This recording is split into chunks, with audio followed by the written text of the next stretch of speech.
Hello, I'm Montserrat Cano, and this is SEO in 2024.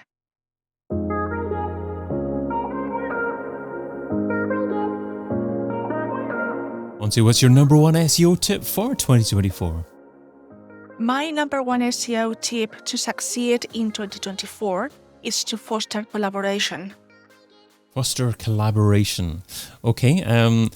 Can you think of an example of what you're talking about here then? Are you talking about SEOs within organizations talking more to other SEOs or other marketing departments or something else?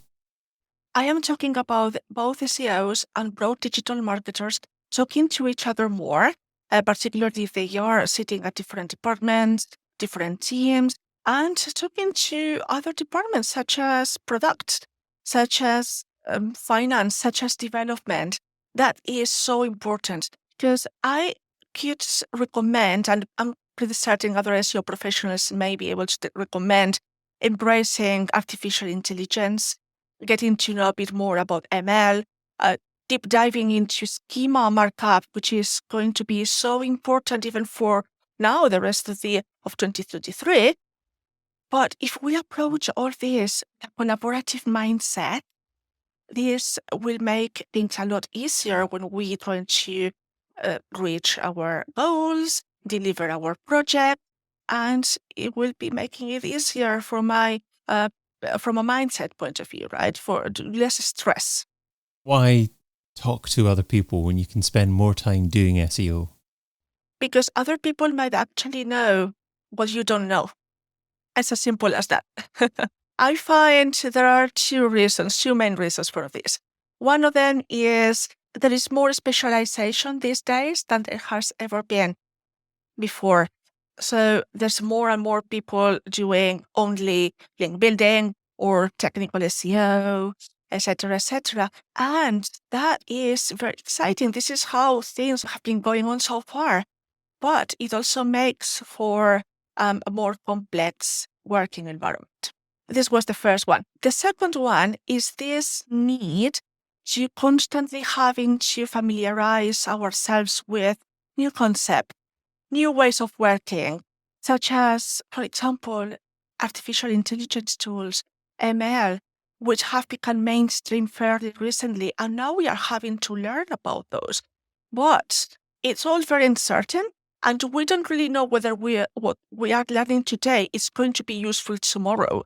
And so, why not leaning on other people's knowledge? Because all this comes on top of having to upskill ourselves, right? And by upskilling ourselves, I mean learning other bits such as GI4, such as schema markup, which may not know so much about. So everything creates a slight uncertainty and also anxiety. And so we may not be able to have the time to learn all that.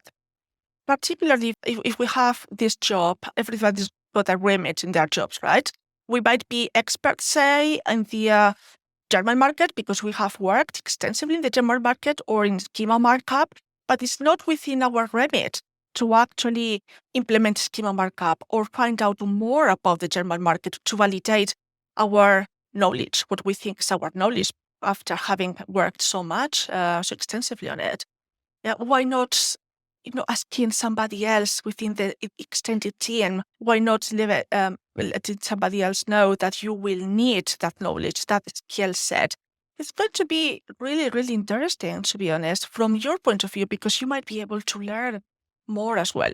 This becomes particularly obvious when we are working internationally, because it's not just about the logistics of working internationally and building up an international online business. So we are thinking about the logistics side of things, the legalities, payment systems, etc. It's what happens behind all that, all the story then behind all that. That, for example, we may be aware when we implement a certain payment systems in Germany. For example, the German market may prefer certain payment systems that in other markets they just don't use at all. If we don't know that, then we might be making a mistake when we are building our business in there. So just ask. So it's certainly Seems like, from what you're saying, that you'd certainly advocate for an SEO to spend much more of their time learning. So how much time should they dedicate to learning every week, every month, every day even? Is there a particular time that you recommend? Well, we need to learn all the time because everything changes all of the time, but there's a limit. There's a limit to that, right? Because we all need to not just read about it, but also implement what we learn. This is the reason why we may need to actually talk to others so that we can implement those learnings, so that we can actually learn from each other, etc., etc. So there's no particular time that I would recommend, so not a particular length of time, but it's more to do with leaning on everybody's learning more than anything else. For example, the relationship between SEOs and PPCs. I think all this collaboration becomes very obvious in there because both organic and paid are different sides of the same coin. So this means that both of them are search, and we may be able to use PPC at some point, maybe at some other point we need to do SEO. But this friction has always amazed me. And I think this friction comes from outside PPC and SEO, where when more budget is allocated to PPCs, bigger teams and bigger salaries, higher salaries as well, whereas SEOs have needed to make do with much less than that. This is part of the friction. Are you saying that SEOs used to be able to be quite successful by themselves several years ago, maybe 5 to 10 years ago, but nowadays the way that SEO operates, it's interconnected between lots of different other digital touch points, digital channels, and it's not as possible nowadays to be so successful just focusing on SEO? Collaboration has always been something useful to do. And I think my biggest successes during my career have to do with collaborating with other teams and letting them know that they can collaborate with me as well. They can come to me too. It has always been like that. However, I think you're right. The complexity of the work landscape and also the high competition on the SERPs, on the digital landscape at this moment in time, make it really difficult to succeed by ourselves at this moment in time. Perhaps it was easier before, but I do believe that success comes with collaboration at all times.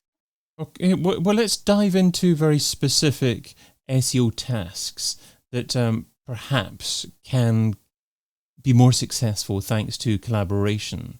So how about something like a migration process? How can an SEO reach out and obtain assistance from someone else for that particular task? This is a very good example, actually. When we migrate, we are migrating a website, we need to look into various aspects. It goes further and beyond SEO. It is not just about SEO, it's about everything else. We may need, depending on the type of migration that we actually perform, we may need different professionals to look into a variety of things. One of those professionals is definitely a development team. And it's really important that themselves and other professionals are on the same page at all times. So what an SEO or a project manager in this case needs to do, it's to think about, validate the idea in the first place. So once we have already thought about migrating the website, we need to make sure that, amongst other things, all resources are listed. And then once those resources are listed, we need to reach out to those departments to make them aware that we will be making this migration. Yeah, and thus those may be designers, because we may need a new website if we are replatforming. Those may be finance as well, or sales departments, because if it is a transactional website, it means that there might be some slow time, some downtime. Yeah, so maybe sales might be down for a little bit. Developers, and not just developers, but just engineers as a whole, because there is a specific moment in time when the website becomes more vulnerable and more prone to cyber attacks. So all the engineering teams need to come together for this.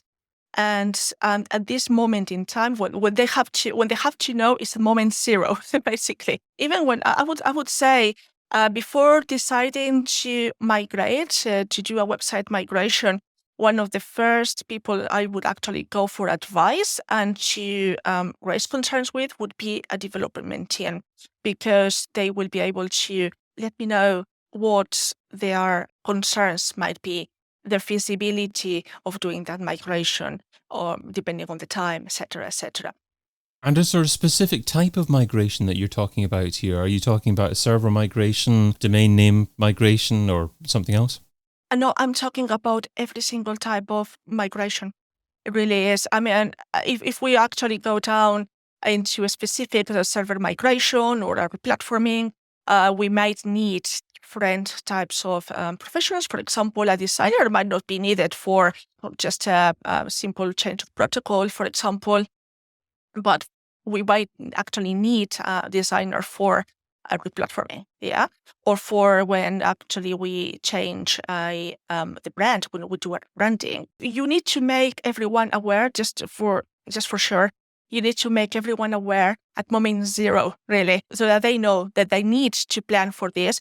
They need to be allowed to look at their pipeline for of their own project, and they need to be allowed to think whether they may need to hire somebody else to help them out for this particular project, because maybe their resources are not good enough, or maybe they have too many projects in the pipeline. And this is a way to show communication. Yeah, this is a way to show that you are able to involve other people, other departments. This is a way to show empathy as well, empathy for their own projects, empathy for their own work life, because they're not working for you. They are working for their own boss, and they have their own jobs. They have their own objectives. So empathy is there really, really important. This is a good way to make sure that there is good working environment and show respect. So a few years ago, when I started to manage people directly rather than indirectly, I ran a session with privately with developers, product managers, other marketers, PR people, product managers, etc., etc. It was really interesting. I wanted to find out whether we could come up with an idea to solve issues, and whether those issues were exactly the same ones I was coming across. And I was really surprised to find out that the number one issue we all had was respect. I mean, lack of respect. And respect means that, first of all, people are asked for their opinion in the first place, since they have to do the job. Secondly, that the right people are deployed to do the job, because I have seen quite a few times that certain professionals are doing the job that other people may be doing.